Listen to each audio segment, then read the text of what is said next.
Today I'm going to share with you a hidden truth, a way that you need to communicate with your angels that you may not have known about before. So stay tuned.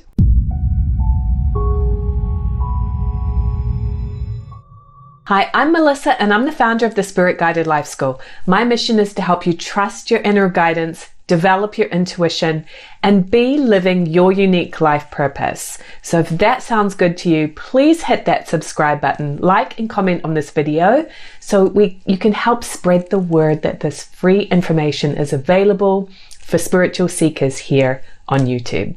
For some of you, this will be shocking and surprising, but there is a way that you need to communicate with your angels in order to really be successful with connecting and communicating with them.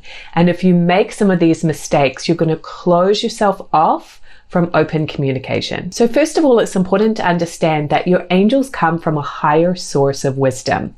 They have unfolded things that we're just not aware of yet. So when you are experiencing something challenging in your life, a situation is going on, you are going to take a certain approach to that based on what you know and understand and have experienced about life. And so unknowingly, you may project that assumption to your angels that they are seeing things the way you are. But your angels often have a very different perspective. They have unfolded wisdom and they have had experiences that we just have not had yet. And so you might be wanting a certain response from your guides that they are simply unwilling to give because they have a bigger picture perspective. If you are expecting a certain response for them and they're unwilling to give it, you're just simply not going to get anything. And that can feel really frustrating. And I know that sometimes my clients have told me they think there's something wrong with them, that they're not able to connect. And really that's not the case. So here's the secret that I really want to drive home to you today. Your guides or your angels only communicate in true feelings, not emotions.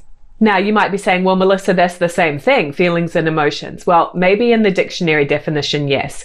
But in this spiritual definition, they are not the same. Emotions and true feelings are very different. Now, you can experience both emotions and true feelings. But here's the definition that will help you to understand this. True feelings are innate. They are you as a soul. They are coming from the inner, your true inspiration spiritually. As opposed to emotions are the ways that you've been taught to feel. They are responses to things based on beliefs. Many of these beliefs we take on in the first 7 years because we just start absorbing everything around us in the environment. Some of those beliefs are just kind of how we approach life in society today, but they aren't actually innately yours as a soul. They are something that you have learned through your interactions and experiences on planet Earth. So emotions aren't always bad, but they can be limiting. So some examples of emotions might be fear, doubt, worry, indecision, anger, regret, guilt. Okay, so I could go on and on. Now, our angels have moved beyond that state of consciousness. They are just operating at the true soul level, the source universe level. So they don't actually buy into emotions of that sort. Those are the things that we've learned to experience. So perhaps you might be experiencing indecision about something. I had this recently when I was making a decision about whether to host a retreat at a certain location. And I had got the date from guidance. I'd confirmed with my guides that the venue I was looking at would be a good place, and yet some doubt started creeping in because I felt like I didn't have time to promote the retreat really well ahead of the particular date that I had initially requested. And so I started asking them, do you have any dates later in the year? And the belief, right, the way I'd been taught to feel, is that I didn't have enough time. I needed to be more prepared in order to really promote this retreat and have it be successful. But the true feeling actually was that it was so serendipitous that I'd found this place. The one date I requested was available, and literally they had nothing left for the rest of the year apart from the one date that I'd requested. So obviously I was in the right place at the right time. But some doubt started creeping in, a little bit of fear of success or worry that it wouldn't be successful. And so my brain, my intellect then started interpreting that as, well, I need more time. Maybe I need to push out the date, right? But my guidance were just confirming based on true feelings that this timing and place is in alignment for you. So in that situation that I'm describing as an example, if I really started worrying, I could have wanted my guidance to give me some reassurance and tell me not to worry, or to show me, give me proof and evidence that I really will sell out this retreat so I have nothing to worry about. And that starts getting into catering to my fear and my worry. And my guides just don't play those games, right? So think about if this applies to you. Have you been in such a highly emotional state that you've actually wanted your guides, or maybe even people around you, to offer you that reassurance, to buy into the fear rather than staying detached from the fear altogether and just share the truth, the true feelings, what's in alignment? Because sometimes that feels harsh, right?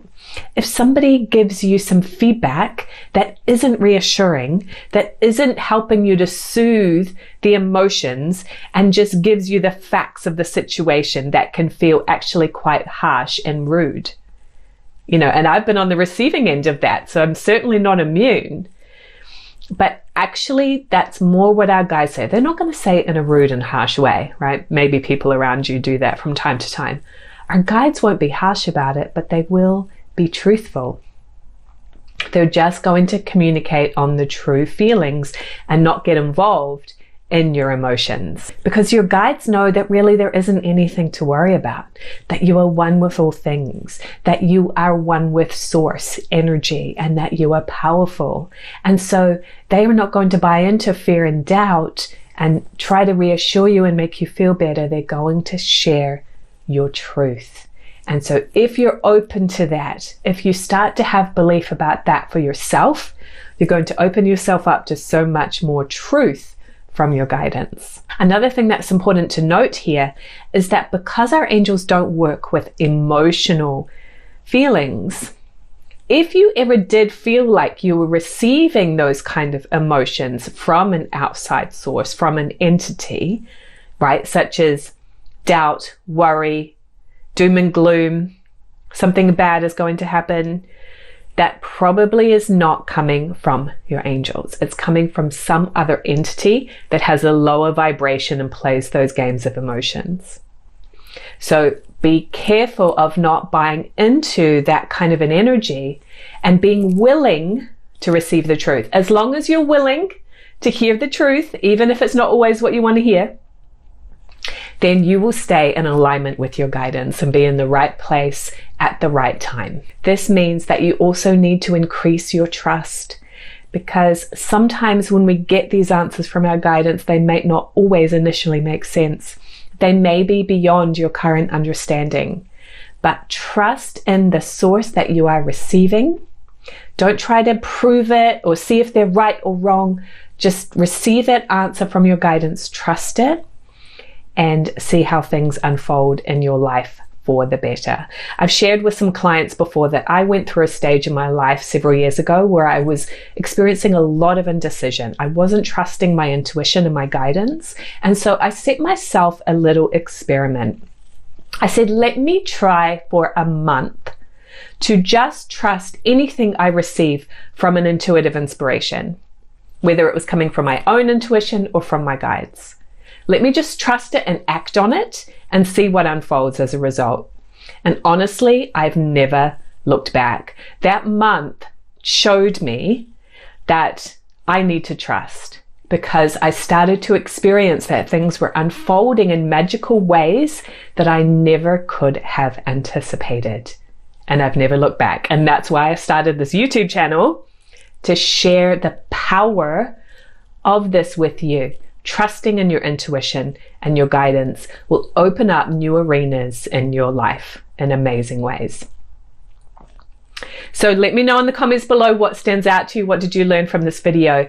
And I highly recommend that you watch this particular video next. I've linked it right here beside me. It's called How to Strengthen Your Connection with Spirit. So I'll see you on over there.